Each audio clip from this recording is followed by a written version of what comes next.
Local programming on KRWG Public Media made possible in part by viewers like you. Thank you.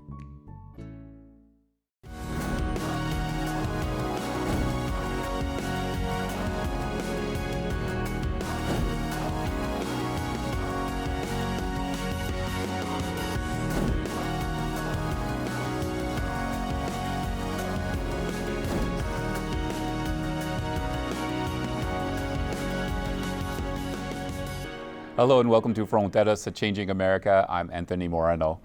U.S. businesses and trading partners across the globe have been working to adapt to the ripple effects of tariffs by the Trump administration. Joining us now to share some insight into how border trade and business are being impacted is Jerry Pacheco, president of the Border Industrial Association. Mr. Pacheco also serves as executive director of the International Business Accelerator, and he writes the column Business Across the Border for the Albuquerque Journal. Jerry, thanks for joining us again.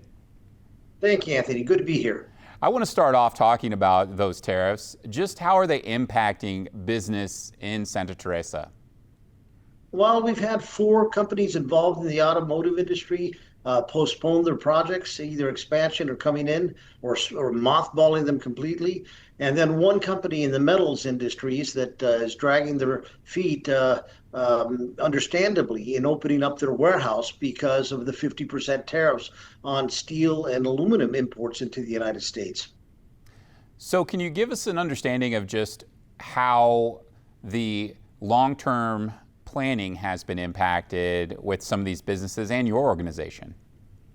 It would be hard to be a strategic decision maker right now. I mean, the economic uncertainty is causing a lot of people to really put the bus in neutral, so to speak. So we've seen companies postpone making big decisions. Not a lot of people are hiring right now because of the economic uncertainty. You certainly don't want to be heavy on your employment side. And then, the economy slides into a recession because of the uncertainty. So all these things are happening right now, and we seem to be at ground zero down here at the border. What are the ripple effects of that uncertainty in Santa Teresa, and just how can it impact business in our region? Well, there's a big logistics company that we deal with, and I'll give you kind of a weird answer to that. We have a charitable foundation called the Santa Teresa Charitable Foundation that works to support school programs here in the Gadsden Independent School District. And we depend a lot on donations from our larger players down here. And one of our larger players, because of the economic uncertainty, has postponed all donations and donations to charitable foundations or memberships and what have you. So that's even affecting the kids down here, not to mention all the other companies that rely on logistics and what have you. Everybody's just day to day down here at this point in time. Can you give us an understanding of just how business in the border has grown in the last several years? And do you have any concerns about that growth being impacted in the next couple of years? Oh, definitely. Last year, New Mexico's exports increased 141%. Our exports to Mexico went up 101%. In fact, Little New Mexico went from the 20th largest exporting state to Mexico to 9th. We are in the top 10 at this point in time. To give you a perspective on that, when I started my career about 34 years ago, the states of Delaware, Connecticut, and Iowa all exported more to Mexico than New Mexico. For us to be in the top 10 exporting states to Mexico with a population of little more than 2 million is a great feat. So we stand to lose a lot if we slide into an economic recession or companies don't come anymore to locate their operations in the Santa Teresa industrial base, or they're postponing their expansions. That's a loss to New Mexico. Jerry, in our prior interviews, you've mentioned that tariffs may be a negotiation tactic by the Trump administration. Can you share with us if you still feel that is the case? Well, I think tariffs can be a negotiating tactic. We're going into the review, the 5-year review of the USMCA in 2026. What I would not like to see, I would not like to see tariffs used as a threat for transactional purposes. Canada, Mexico, and the United States are very tight trading partners. We rely on each other. We're neighbors, and the USMCA is a treaty that binds us together. So I don't want to. I would not like to see us pick on our neighbors or to go in there in bad faith. So with this review, what do you think are some of the opportunities that the U.S. may have to perhaps address some of these issues we're dealing with right now? You know, I wrote recently about an idea that I had. I don't know if it's science fiction or if it's reality here.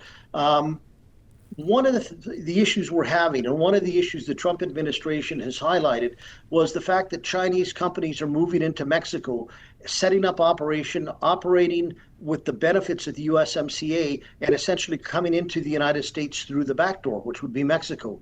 I proposed in one of my columns that the U.S., Canada, and Mexico form a customs union. A customs union is when two or more countries come together and they set trade policy to third-party countries. In other words, we could get together with Canada and Mexico and set policy in terms of Chinese investment coming into North America and how to monitor that and maybe even control that to make sure that China's not coming into the back door, which in a sense is ironic because we talk about reshoring and bringing that investment back here. But there seems to be some heartburn with the Trump administration about Chinese companies setting up, experiencing little or no tariffs coming into the United States on their Mexican manufactured products. So that's something I think could be discussed in the USMCA review of next year. Okay, we'll certainly be interested in keeping up on that review. I do want to ask you about the trading partner relationship with the U.S. and Mexico. Obviously, that's a major partnership when it comes to trade. How is the U.S. really handling that relationship with what you just mentioned about the Chinese investment going into Mexico? Well, they've made some grumblings, obviously, about that happening. Right now, nothing is really being targeted towards that situation. What's more important and more immediate is the fact that Mexico and Canada supply us with steel and aluminum.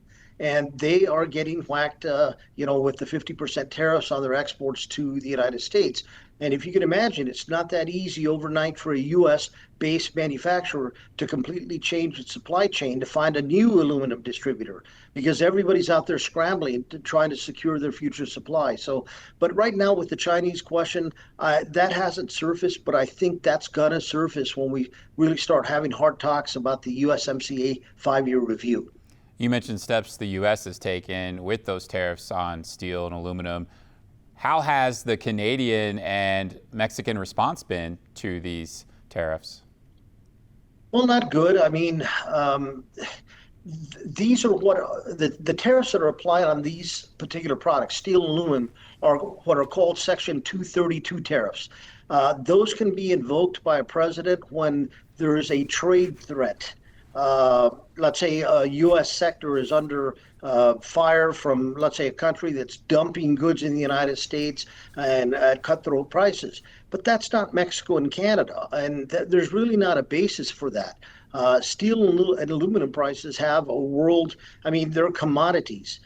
It's not like Mexico is trying to dominate the U.S. steel industry, but the nature of that industry, the nature of the aluminum industry has changed over the last 30 years. So it's kind of a flimsy argument that you could use the Section 232 tariffs based on, let's say, a market threat against our two neighbors. It certainly seems to supersede the spirit of the USMCA agreement.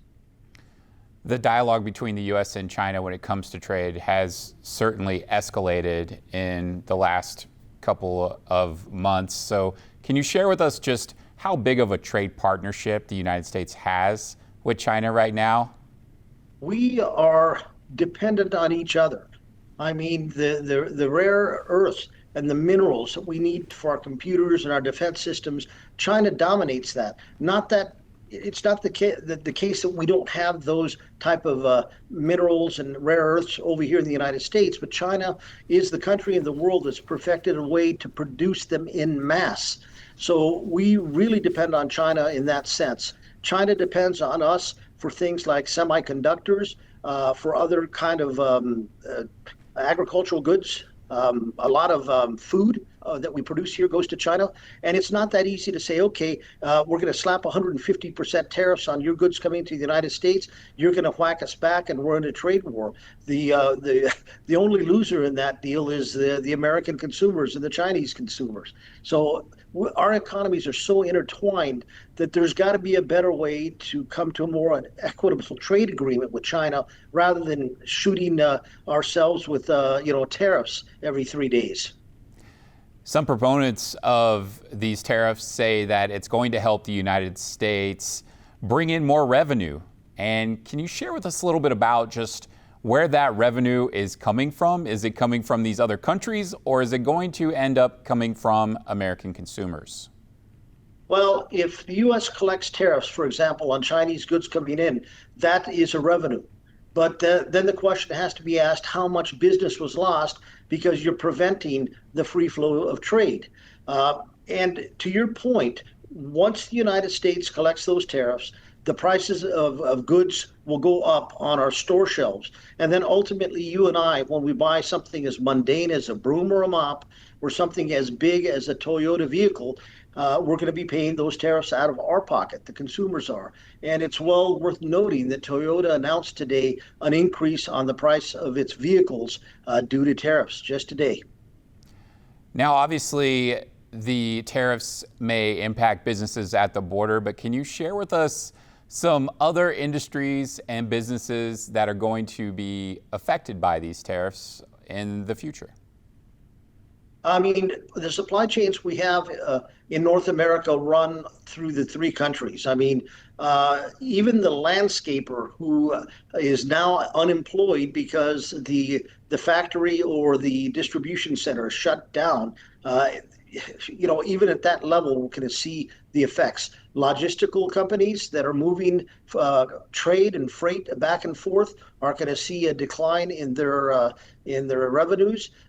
There was a point about a month ago, 6 weeks ago, that because of the 150% tariffs on Chinese goods, the ports of Long Beach and Los Angeles actually were not receiving containers. So that puts the longshoremen out of work. Union Pacific, which brings in a lot of the containers via train to Santa Teresa, saw its revenues drop and a blip. And it's not something you just say, okay, that's over with. Let's get over with that. And, we'll make up the revenues going down the road. Those revenues are lost. And that's affecting everybody down to the person, that's actually handling the freight. The Trump administration has increased enforcement at the border, and we've certainly seen more military personnel on the border. Can you share with us a little bit about how this effort may perhaps impact your group's mission and as far as trade and economic development at the border? Is there anything that is impacting that mission? Well, it's mostly optics right now and bad optics, but I'll tell you a short story here. I had a company in from Poland that were trying to recruit to the Santa Teresa industrial base. And when I gave them a tour of the industrial base, we saw one of the military strikers, which is a surveillance and attack vehicle with a couple of troops stationed there. And one of the Polish gentlemen turns to me and says, "What is this, Gaza?" And it just we laughed, but it really kind of unnerved me that their impression was that, hey, this is a dangerous place. It's so dangerous. You need military vehicles. And I had to explain to them that the Borderplex area, El Paso and southern New Mexico, are some of the safest places in the United States. El Paso was recently voted the number 2 best big city to live in, and just recently was ranked number 1 in terms of being safe out of all cities in the United States. And the optics, and I guess what disturbs me is the political football we've made out of the border and immigration, and to the point where we're putting military at the border. I feel sorry for those troops in their khaki out there in a tank and, in 105 degrees just to make a political point. You mentioned something, the optics of the border. Now, we've certainly seen a lot of national news coverage when it comes to border-related issues on how they depict our borderland region. Can you share with us about how that may have an effect on companies who may have questions for you when they're thinking about investing in your region? Oh, I mean, if we get companies, let's say from the Midwest or the eastern parts of the United States that come down here, inevitably I always get asked, how safe is it here? You know, I'm like, I can walk in downtown El Paso and not be fearful that I'm going to get mugged, you know?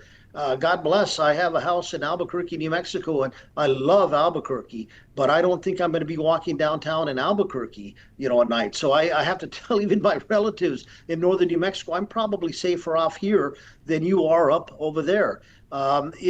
Because of the news coverage of the border as being out of control, you know, we have to bring security to the border. It's being overrun. No, it's not. It's not. But putting the military down here sends a message to people who don't know anything about the border that that's such a dangerous place that you actually need troops and military attack vehicles down here. Bad optics. We've certainly seen the migration numbers for folks crossing the border go down in recent months. Can you share with us a little bit about how that perhaps has played a role with your organization and what you're doing there? Of course, in years past, we've seen migration rise and we've seen the border crossings rise, people turning themselves in at ports of entry. How big of an impact did that have on economic development in Santa Teresa? Some, I guess. I mean, but we got to understand that the figures went down towards the end of the Biden administration because he issued a presidential decree saying if you're caught with undocumented status here in the United States, you are not allowed to apply for asylum, and then you're going to be deported. And then on top of that, the former president of Mexico, Andrés Manuel López Obrador, said, I'm finally going to start to cooperate and we're going to intercept these caravans. So by the time Trump took office, the undocumented entries were down between 80 and 85%. You could say what Trump has done is maybe a cherry on top of the sundae in terms of, you know, I guess if you want to say securing the border or preventing more undocumented entries. But for us, business goes on. I mean, these people are not disrupting our operations. They're not stealing from, let's say, the truck yards. They're not entering the production plants and trying to hide there. We didn't have that problem. You certainly been pushing for an updated port of entry in Santa Teresa. A lot of our federal lawmakers have as well. How do you see the possibility of that happening now with the focus on border enforcement? I hope that because of the focus on border enforcement, that the Trump administration and Congress goes forth and funds infrastructure at the ports of entry. There's no better way to secure the border and to protect the border than ports of entry. So many undocumented entries and the overwhelming majority of the drugs entering the United States are coming through ports of entry through vehicles. 80% of the drugs coming to the United States are being brought by Americans. So port infrastructure is very important. However, because of the DOGE movement, DOGE has really taken a sledgehammer to the General Services Administration, who we were dealing with, to expand the port of entry. So it's almost like we're starting over again to get on the priorities list to get monies to add more lanes and personnel at the Santa Teresa port of entry. There's certainly been a lot of concern about drugs entering the U.S., especially fentanyl. With an updated port of entry, can you expand on that a little bit about how that can help take on illegal drugs into the United States?